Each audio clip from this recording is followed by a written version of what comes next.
भोंदू खरातच्या कारनाम्यांमुळे महाराष्ट्राचं राजकारण पेटलं। खरातच्या संस्थानाला दिलेल्या पाण्यावरून दोन्ही शिवसेनेची महिला ब्रिगेड आमने सामने। थेट रश्मी ठाकरेंपर्यंत आरोपांची धग। भोंदू खरातकडून पुण्याचे व्यावसायिक राजेंद्र जासूद नाही कोट्यवधींचा चुना, तर 8व्या दिवशी खरातची एसआयटी चौकशी। लैंगिक शोषणाचा अड्डा बनलेल्या ऑफिसला टाळ। भोंदू खरातला गुरुस्थानी ठेवणाऱ्या चाकणकरांच्या राजीनाम्यासाठी स्वपक्षीयांचीच धडपड। राष्ट्रवादीचे अर्ध्याहून अधिक आमदार चाकणकरांच्या विरोधात। निर्णयाचा चेंडू सुनेत्रा पवारांच्या कोर्टात।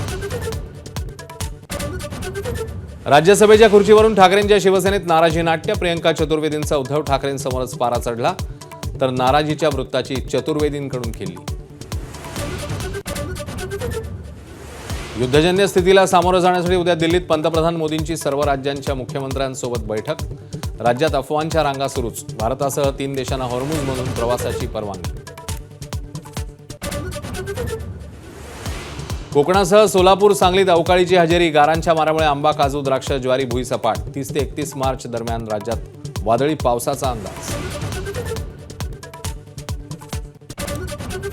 रामनवमी निमित्ताने राज्यभरात देशात रामनामाचा गजर। नागपूरच्या शोभायात्रेत मुख्यमंत्र्यांची उपस्थिती, तर रामजन्मभूमी अयोध्येमध्ये भाविकांची मांदियाळ। ट्रान्सजेंडर महिला खेळाडूंच्या ऑलिम्पिकमधल्या सहभागावर बंदीचा आयओसीचा निर्णय। जन्मतः स्त्री असलेल्या महिला खेळाडूंनाच आता ऑलिम्पिक खेळता येणार। Headlines brought to you by चितळेंची बाकरवडी। एकदम खास, कारण चवीला भारी आणि पाम ऑइल अजिबात